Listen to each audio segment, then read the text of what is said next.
जय गुरुदेव। देखा जब उस वृद्ध को तो जिंदगी बदल गई।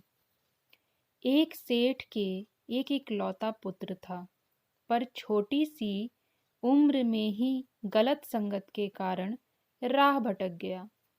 परेशान सेठ को कुछ नहीं सूझ रहा था, तो वो ईश्वर के मंदिर में गया और ईश दर्शन के बाद पुजारी को अपनी समस्या बताई।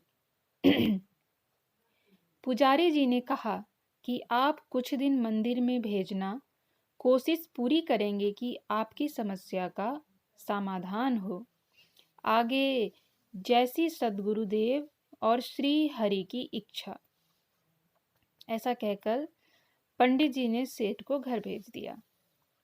सेठ ने पुत्र से कहा कि तुम्हें कुछ दिनों तक मंदिर जाना है, नहीं तो तुम्हें संपत्ति से बेदखल कर दिया जाएगा। घर से मंदिर की दूरी ज्यादा थी और सेठ उसे किराए के गिनती के पैसे देते थे। अब वो एक तरह से बंदिश में आ गया। मंदिर में वहां एक वृद्ध बैठा रहता था और एक अजीब सा दर्द उसके चेहरे पर था। और रोज वो बालक उस वृद्ध को देखता और एक दिन मंदिर में वहां बैठे उस वृद्ध को देखा तो उसे मस्ती सूझी और वो वृद्ध के पास जाकर हंसने लगा और उसने वृद्ध से पूछा, हे वृद्ध पुरुष, तुम यहाँ ऐसे क्यों बैठे रहते हो?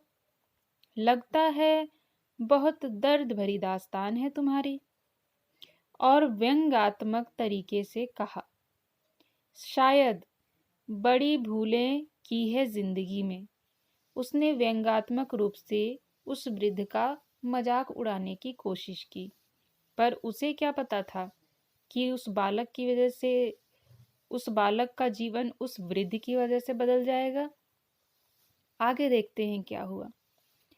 उस वृद्ध ने जो कहा, उसके बाद उस बालक का पूरा जीवन बदल गया।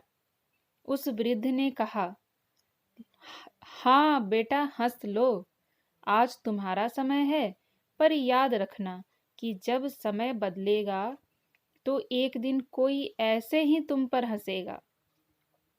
सुनो बेटा, मैं भी खूब दौड़ा, मेरे 4 बेटे हैं और उन्हें जिंदगी में इस लायक बनाया कि आज वो बहुत ऊंचाई पर हैं और इतनी ऊंचाई पर हैं कि वो आज उन्हें मैं नहीं दिखाई देता हूँ। और मेरी सबसे बड़ी भूल ये रही है कि मैंने अपने बारे में कुछ भी ना सोचा। अपने इन अंतिम दिनों के लिए कुछ धन अपने लिए बचाकर न रखा, इसलिए आज मैं एक पराधीनता का जीवन जी रहा हूँ।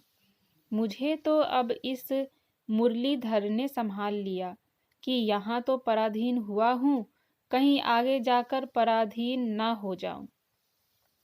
बालक को उन शब्दों ने झकझोर कर रख दिया। बालक, मैंने जो अपराध किया है उसके लिए मुझे क्षमा करना हे देव। पर हे देव, आपने कहा कि आगे जाकर पराधीन ना रहूं, ये मेरी कुछ समझ में न आया। वृद्ध, हे वत्स, यदि तुम्हारी जानने की इच्छा है तो बिल्कुल सावधान होकर सुनना। अंततः यात्रा का एक पड़ाव मात्र है ये मानव देह, और पराधीनता से बड़ा कोई अभिशाप नहीं है और आत्मनिर्भरता से बड़ा कोई वरदान नहीं है। अभिशाप की जिंदगी से मुक्ति पाने के लिए कुछ न कुछ जरूर करते रहना चाहिए। धन शरीर के लिए तो तपोवन आत्मा के लिए बहुत जरूरी है। नियमित साधना से तपोवन जोड़िए, आगे की यात्रा में बड़ा काम आएगा। क्योंकि जहाँ तुम्हारा अंतिम समय आएगा, यदि देह का अंतिम समय है तो धन बड़ा सहायक होगा, और देह समाप्त हो जाएगी तो फिर आगे की यात्रा शुरू हो जाएगी। और वहां तपोधन बड़ा काम आएगा।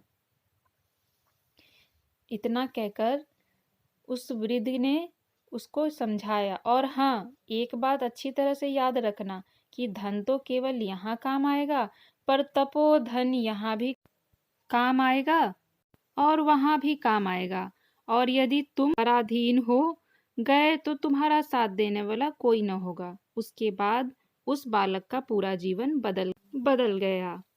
इसलिए नियमित साधना से तपोधन इकट्ठा करो। वीडियो अच्छा लगे तो लाइक करें, ज़्यादा से ज़्यादा चैनल को सब्सक्राइब करें और ज़्यादा से ज़्यादा शेयर करें। जय गुरुदेव।